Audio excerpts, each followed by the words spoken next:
and welcome back to DMG. Today I am going to be disassembling this.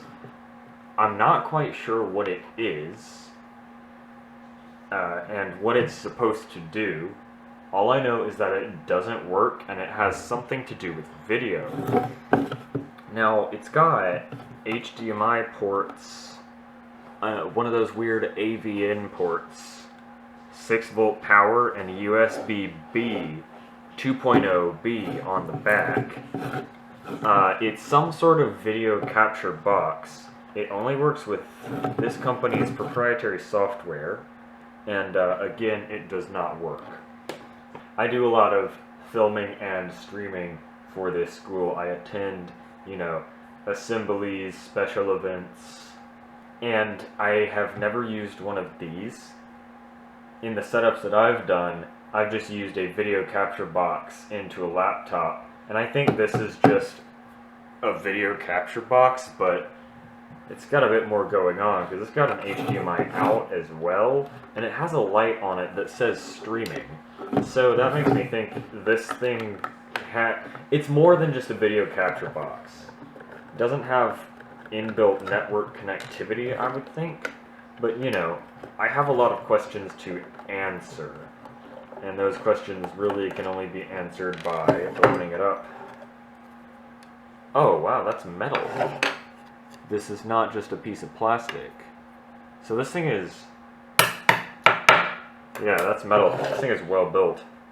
It's built like those iPods that everyone hated, where it's like the board inside and you have to pull it out. I've seen a couple amplifiers built like this as well, and they are not fun to work with.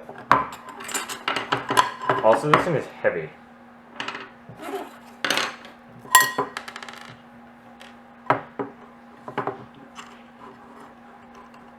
Oh, this makes me deeply uncomfortable. That's an awful sound. Oh, here we go. Oh, wow. Damn, there's a lot going on in here. So this is like a whole little computer. I wonder how much this thing cost when it was new. So it's doing probably some H.264 processing here. Let me take a closer look at this.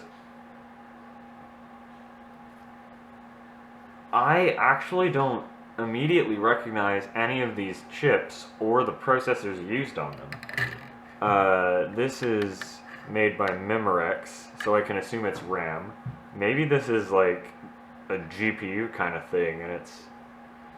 or perhaps it's just a regular Intel Atom. Those are used in a lot of integrated solutions. And Intel Atom, with the board date of 2012, would match up. On the back here, this is probably just all power management stuff. Got this 3M pad.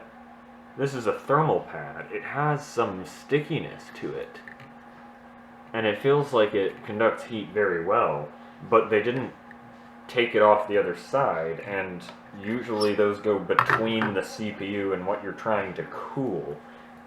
Or I probably just have the wrong idea of what this was used for. Let's pop this heatsink off, because I'm kind of curious what is under here. Like, if this can't just be a video capture box, if there's something that needs that much cooling. Can I just do this? I think I have one of these small enough to crimp those down. This is a lot less destructive than, using pliers usually. Just... damn. It's really holding on. There we go. Ooh. That's actually a nice heatsink. I'm going to be keeping this.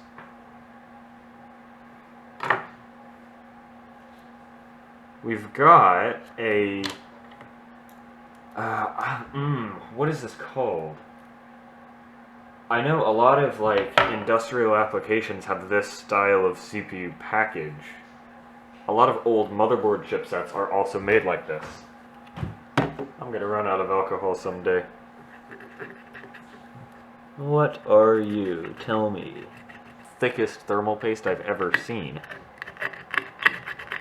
This could either be like a general purpose CPU, and I know there are a lot of original Pentium clones out there that, you know, it's basically just a Pentium 1, but with lower power requirements and different I/O that's been reverse engineered and kind of updated for a modern design. And a lot of, actually a lot of like restaurant menu systems use something like that from what I've heard. It looks like the logo is just the letter B inside of a little circle with some lines on it. Then it says M3900 maybe? Yeah, I'm honestly not sure what this is and what's going on here. For the, like, again, this is a lot more complex than I was thinking. This is probably HDMI processing. That is probably the USB interface. Again, just ascertaining from, you know, what's going on here, because there's a lot. Of course, those are memory chips. Alright, that's going to wrap it up for this video. Thanks everyone for watching, and see you next time.